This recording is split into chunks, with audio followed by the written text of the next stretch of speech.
দুদিনব্যাপী সৃজনী মেলা অনুষ্ঠিত হল ডোমজুড়ের কেশবপুর হাই স্কুলে। বিদ্যালয়ে কর্মশিক্ষার মাধ্যমে ছাত্রছাত্রীরা যে শিক্ষালাভ করে সেগুলোই হাতে কলমে তৈরি করে প্রদর্শনী ও বিক্রির ব্যবস্থা করা হয়েছে এই সৃজনী মেলায়।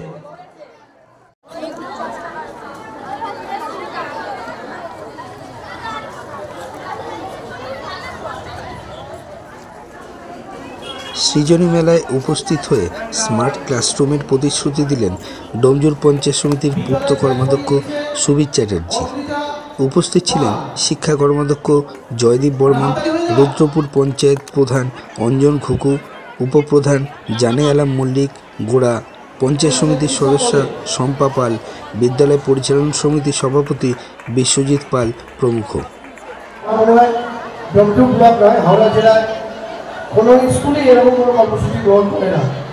আমি ধন্যবাদ জানাবো স্কুলের প্রধান শিক্ষক সহ সমস্ত শিক্ষক শিক্ষিকাকে এবং পরিচালন কমিটির সভাপতি সহ সমস্ত পরিচালন কমিটির কর্মকর্তা যারা আছেন, যে এত সুন্দর একটা কর্মসূচি শুরু নয়, সারা বছর তারা স্কুলকে কীভাবে ভালো করে পরিষেবা দেওয়া যায়, ছাত্রছাত্রীরা যাতে 100% তারা তাদের পরিষেবা পায়, সেই জায়গায় শুধু নজর নয়, সার্বিকভাবে স্কুলের ডেভেলপমেন্টের ক্ষেত্রে বারংবার যারা আমাদের কাছে গিয়ে ওনাদের স্কুলের ডেভেলপমেন্টের জন্য ছিনিয়ে আসার জন্য চেষ্টা করেন, তার সেই সমস্ত মাস্টারদের জন্য গ্রামের পক্ষ থেকে আমিও তাদেরকে ধন্যবাদ জানাবো। যে অনেক মাস্টারমশাই আছে শুধু স্কুল করে আর বাড়ি চলে যায়, কিন্তু এইরকম জায়গায় একটা প্রান্তিক গ্রামে সেখানে স্কুলের ডেভেলপমেন্ট দেখেছেন। বিগত দিনে কি স্কুল ছিল, এটা 3টার আগে 2-3 বছর আগে আমরা পঞ্চায়েত সমিতির পক্ষ থেকে এরকম একটা সুন্দর বিল্ডিং বানিয়ে দিয়েছিলাম এবং ওনারা এই জায়গায় থেমে থাকেনি। ওনারা চাইছেন আরও ডেভেলপমেন্ট, আরও কীভাবে স্কুলকে আরও ভালো করে পরিষেবা দেওয়া যায়। একদিকে ছাত্রছাত্রীদের তাদের পড়াশোনা, তাদের ডেভেলপমেন্ট, আমাদের পরিকাঠামো।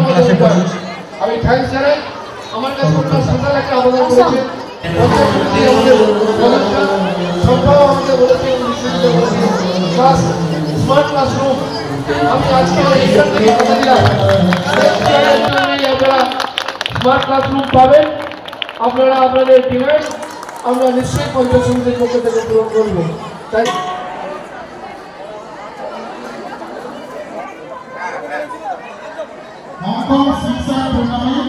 ভারতীয় ক্রিকেট দলের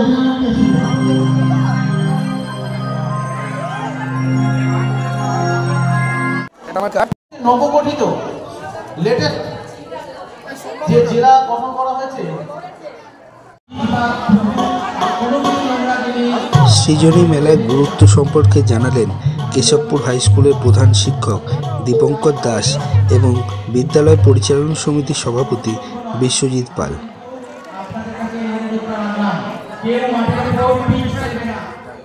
আমাদের সৃজনী মেলা গত বছর থেকে স্টার্ট হয়েছে, এই বছর 2য় বছর।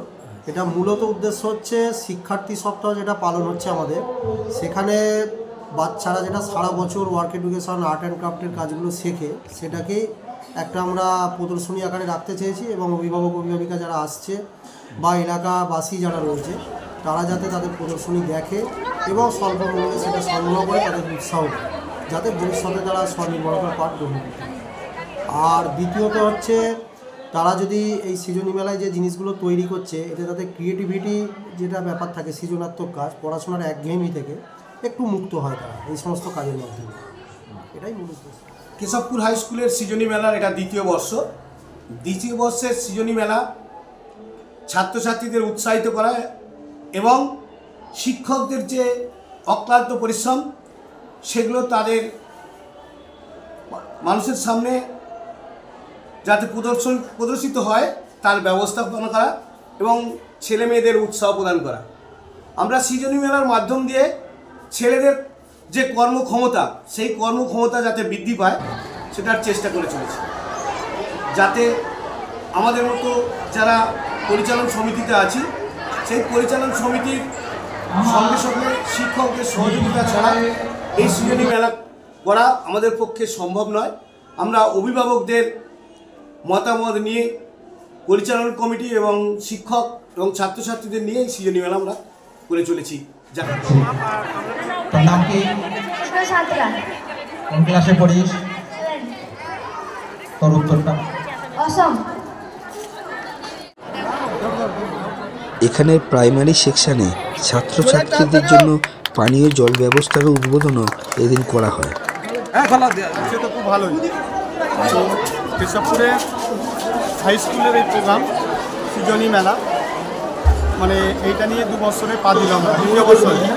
তো প্রাক্তনী ছাত্র হিসেবে আমার নিজের থেকে আমার খুবই আনন্দিত লাগছে। ছেলে মেয়েরা কচিকাচারা যেসব মানে আনন্দ করছে বা এই টোটাল মেলাতে সারা বছরে যে বাচ্চাদের প্রজেক্ট হয়, প্রজেক্ট